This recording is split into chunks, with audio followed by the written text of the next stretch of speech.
महाविकास आघाडीच्या किसान मोर्चाचा आज खरं तर तिसरा दिवस आहे आणि हाच शेतकरी आक्रोश मोर्चाचा तिसऱ्या दिवसाची सुरुवात आज खरं तर दौंडमधील पदयात्रेने होणार आहे। आपल्यासोबत खासदार डॉक्टर अमोल कोल्हे आहेत। दादा, आज तिसरा दिवस आहे, पदयात्रा आहे, कसा आजचा दिवसभराचा पदयात्रा असणार आहे?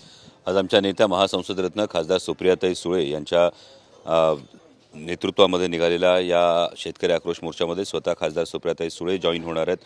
दौंड शहरातून आधी पदयात्रा आहे, त्यानंतर खडकी येथे कोपरा सभा आहे, त्यानंतर इंदापूर शहरातून पदयात्रा आणि हे करत आपण बारामती शहरामध्ये पोहोचणार आहोत। बारामती मध्ये मशाल मोर्चा आहे आणि त्यानंतर तिथे सभा सुद्धा असणार आहे। खरं तर पुणे जिल्ह्याचा एक टप्पा तुम्ही ओळखला, शिरूर मतदारसंघ ओळखला, आता बारामतीमध्ये येत आहे। खरं तर अजितदादा पवारांनी तुम्हाला शिरूरमधनं एक आव्हान दिलं आहे। आज तुम्ही बारामती मतदारसंघातील त्यांच्या काटेवाडी गावामध्ये जाणार आहात, तर काय कसं स्वागत होणार आहे, काय वाटतं तुम्हाला? नाही, हे पाहणंच इंटरेस्टिंग असणार आहे, कारण मला वाटतं की सर्वसामान्य शेतकऱ्यांचे प्रश्न आहे। आदरणीय दादा हे मोठे नेते आहेत, त्यांनी काय भावना व्यक्त केल्या, त्यांनी काय विधान केलं, यापेक्षा महत्त्वाचं मला जास्त वाटतं ते म्हणजे सर्वसामान्य शेतकऱ्यांचे हे प्रश्न सोडवले गेले पाहिजेत। कालही मी पाहिलं अनेक मान्यवर मंत्री महोदयांनी वेगवेगळी विधानं केली, पण मला वाटतं माननीय मंत्री महोदयांनी या पद्धतीनं शेतकरी आक्रोश मोर्चावर टीका करण्यापेक्षा हे शेतकऱ्यांचे प्रश्न सोडवण्यासाठी आपण नेमकं काय करत आहात हे जर जनतेला सांगितलं, हे जर सर्वसामान्य शेतकऱ्यांना सांगितलं तर ते जास्त महत्त्वाचं आहे। आज कांदा निर्यात बंदीचा 22वा दिवस आहे। काय करतंय नेमकं महाराष्ट्र सरकार ही कांदा निर्यात बंदी उठवण्यासाठी? केंद्र सरकारकडे कशा पद्धतीनं ही मागणी करतंय?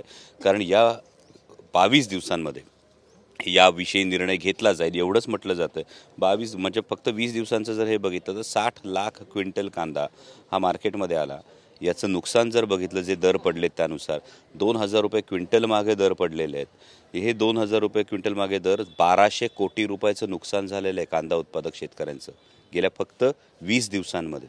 आणि या पद्धतीनं इतक्या असंवेदनशीलतेनं जर सरकार वागत असेल तर मला वाटतं माननीय मंत्री महोदयांनी जे विधानं करतात त्यांनी या संदर्भात आपण काय करतो हे सांगणं जास्त गरजेचं आहे। खरं तर हा शेतकरी आक्रोश मोर्चा हा केंद्र सरकारच्या विरोधात तुम्ही मध्ये काढला आहे, मात्र आपण ज्या पद्धतीने पाहतो की राज्य सरकारमधील अनेक मंत्री असतील, नेते असतील, ते तुमच्यावर टीका करतात आहे। नक्की केंद्र सरकार राज्य सरकारमध्ये यांचा केंद्र सरकारमध्ये राज्य सरकारमधील मंत्र्यांचा समावेश नसताना सुद्धा राज्याचे जे मंत्री आहेत ते आपल्यावरती टीका करतात, आरोप करतात।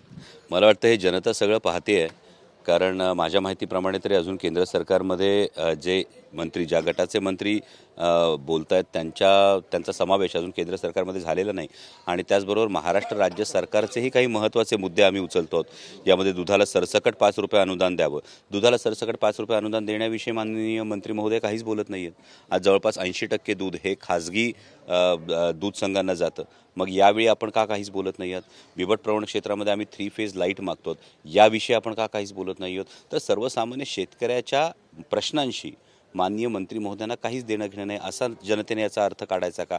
हा प्रश्न उपस्थित होतोच आहे। यामध्ये कुठल्याही प्रकारे वैयक्तिक टीका करण्यापेक्षा आणि या गोष्टी करण्यापेक्षा, काल एक माननीय मंत्री महोदय म्हणाले की अमोल कोल्हेंनी अभिनय करा। हो, मी काय करायचं ते मी पाहीन ना, पण आपण महत्त्वाच्या पदावर आहात, आपण शेतकऱ्यांच्या प्रश्नांसाठी काय आवाज उठवतात हे जनतेला जाणणं जास्त महत्त्वाचं आहे। बरोबर आहे। खरंच आपण पाहतो की आज ज्या पद्धतीने तुमचा मोर्चा सुरू आहे, अभिनय मोर्चा म्हणून कुठेतरी समजलं जातं, त्यामुळे पुढील काळामध्ये अमोल कोल्हे अभिनय क्षेत्रात मिळतील की राजकारणात पाहायला लोकांना आवडेल? मला असं वाटतं की अभिनय जो काही करतो तो छत्रपती शिवाजी महाराज, छत्रपती संभाजी महाराजांच्या भूमिका सांगतो, तो इतिहास मांडण्याचा मी प्रयत्न करतो। मायबाप जनता ठरवते काय करायचं आहे ते। आणि हा अभिनय करत असताना निष्ठा काय असते, रयतेच्या कल्याणाशी निष्ठा काय असते, हे ज्या छत्रपतींनी या मातीत जो इतिहास घडवून दाखवला, जो आदर्श घालून दिला, तो इतिहास पोहोचवण्याचा मी प्रयत्न करतो। आज जे टीका करतात ते या इतिहासाची प्रामाणिक आहेत का? हा प्रत्येकाने आत्मपरीक्षण करण्याचा विषय आहे। खरं तर राजकारण किंवा अभिनय याच्यात कशात अमोल कोल्हे पण जास्त प्राधान्य देतील? हे बघा, या दोन्ही गोष्टी वेगवेगळ्या आहेत, या दोन्ही गोष्टींचे वेगवेगळे स्ट्रेंथ्स आहेत। आज आपण पाहतात सातत्यानं गेली 4.5 पावणे 5 वर्ष शिरूर लोकसभा मतदारसंघातल्या जनतेनं विश्वास दाखवल्यानंतर मी समाजकारणात, राजकारणात सक्रिय आहे।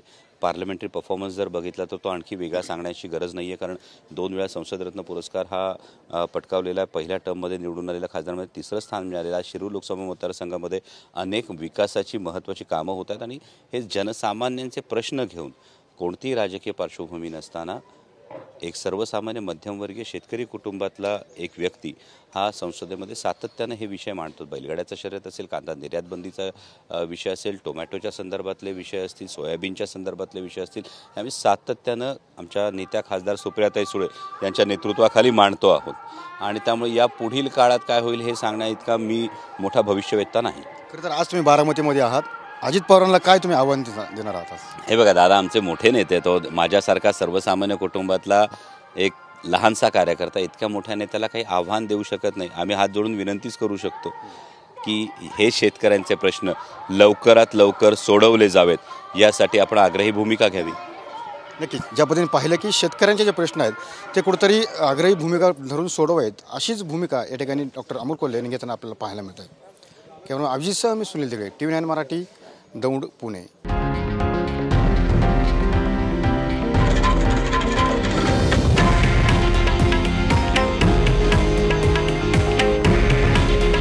हे आहे देशातील नंबर 1 न्यूज नेटवर्क आणि आपण पाहत आहात TV9 मराठी. काळजी तुमची, हित महाराष्ट्राचं.